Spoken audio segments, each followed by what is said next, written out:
Assalamualaikum warahmatullahi wabarakatuh. Selamat pagi. Apa kabar hari ini anak-anakku? Alhamdulillah. Baiklah anak-anak, sebelum memulai pelajaran pada hari ini, silakan berdoa terlebih dahulu. Dewi pimpin doanya. Teman-teman, sebelum memulai pelajaran hari ini, alangkah baiknya kita berdoa terlebih dahulu. Berdoa dimulai. Berdoa selesai.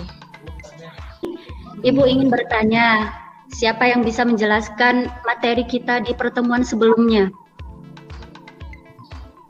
Reaksi reduksi dan oksidasi, Bu. Ya, reaksi reduksi dan oksidasi. Terus untuk materi kemarin, reaksi redoks, terus reaksi elektrolisis, itu berhubungan dengan materi kita hari ini anak-anak, yaitu materi tentang korosi atau perkaratan. Apa pernah dengar yang dimaksud dengan perkaratan? Pernah, Bu. Ya, biasanya perkaratan itu terjadi pada apa saja? Pada besi. Pada besi. Terus pada apa lagi? Seng. Pada apa lagi, Masna? Itu, Bu. Roda sepeda saya tuh, Bu, kalau disimpan lama-lama di luar itu, Bu, sering karatan, Bu. Roda Lidinya. Ya, roda sepeda ya. Tujuan pembelajaran hari ini adalah kalian harus bisa menguraikan faktor-faktor yang mempengaruhi terjadinya korosi. Terus nanti kalian itu juga dapat mengurai cara untuk mencegah korosi. Jadi dalam kehidupan kita sehari-hari, contohnya tadi Dewi bilang yang mudah itu berkarat itu besi, terus jembatan, roda sepeda. Jadi bagaimana atau kenapa bisa besi atau seng itu bisa berkarat? Jadi lebih jelasnya Ibu akan tampilkan video pembelajaran.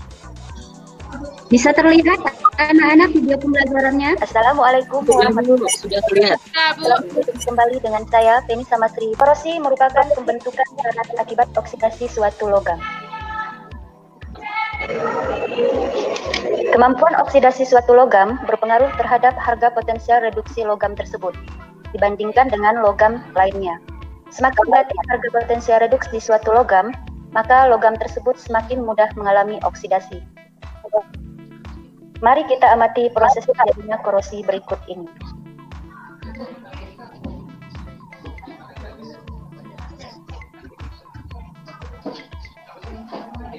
Paku besi dimasukkan ke dalam bejana terbuka yang berisi air. Beberapa saat kemudian akan terjadi reaksi reduksi oksidasi pada besi. Diakibatkan karena potensi reduksi standar dari ion besi 2 kurang positif daripada potensial reduksi dari oksigen.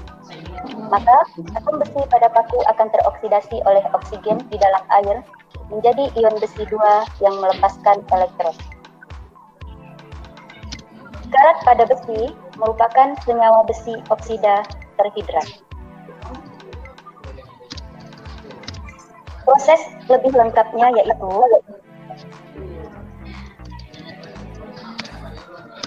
yang pertama, logam besi yang kontak dengan udara dioksidasi menjadi ion besi 2. Yang kedua, ion besi 2 larut dalam air dan bergerak ke katode melalui tetesan air. Yang ketiga, elektron bergerak ke katode melalui logam. Yang keempat, elektron mereduksi oksigen dari udara dan menghasilkan air. Selanjutnya yang kelima, sebagian oksigen yang larut dalam air mengoksidasi besi 2 menjadi besi 3 yang membentuk karat pada besi.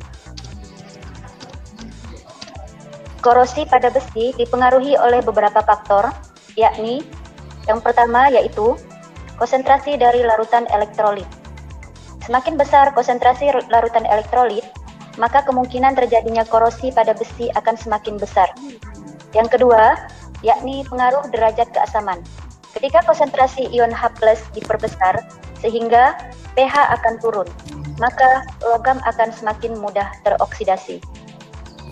Yang ketiga, yakni suhu. Yang keempat, yakni air dan oksigen. Semakin lembab lingkungan di sekitar logam, maka logam tersebut akan semakin mudah teroksidasi. Dan yang terakhir, pengaruh dari logam lainnya. Jangan khawatir, berikut cara-cara pencegahan korosi pada besi dengan melalui pengecatan, pelumuran oli, pembalutan dengan plastik, tin plating, dan chromium plating, pelapisan dengan timah atau pelapisan dengan kromium melalui teknik electroplating, kemudian pada galvanisasi, yang merupakan suatu mekanisme perlindungan katodik, dan yang terakhir dengan cara sacrificial protection atau pengorbanan anode. Amati percobaan paku besi berikut ini.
Oke, sudah disimak semua videonya anak-anak?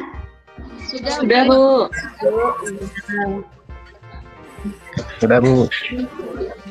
Ya. Silakan Ibu beri kesempatan untuk kalian semua untuk mengidentifikasi sebanyak mungkin pertanyaan-pertanyaan yang berkaitan dengan peristiwa korosi yang barusan Ibu tampilkan dalam video pembelajaran kita pada hari ini. Contohnya misalkan, apa yang terjadi pada paku-paku tersebut? Paku-paku tadi, apa yang terjadi?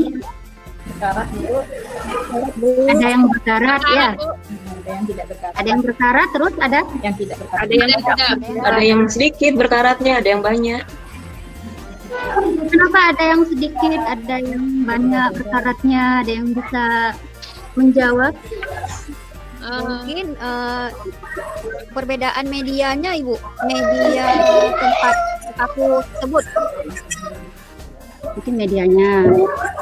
Selanjutnya, baiklah, ada lagi?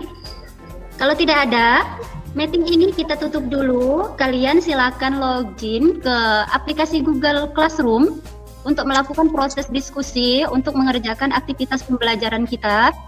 Saya akan mengirim bahan ajar sebagai referensi utama kalian untuk belajar dan memahami materi lebih lanjut lagi tentang korosi ataupun perkaratan. Kumpulkan data tentang korosi dari bahan ajarnya nanti di Google Classroom. Apakah sudah jelas anak-anak semuanya? Jelas, Bu. Jelas, Bu. Jelas, Bu. Alhamdulillahirrabbilalamin. Ibu tutup. Assalamualaikum warahmatullahi wabarakatuh. Waalaikumsalam warahmatullahi wabarakatuh.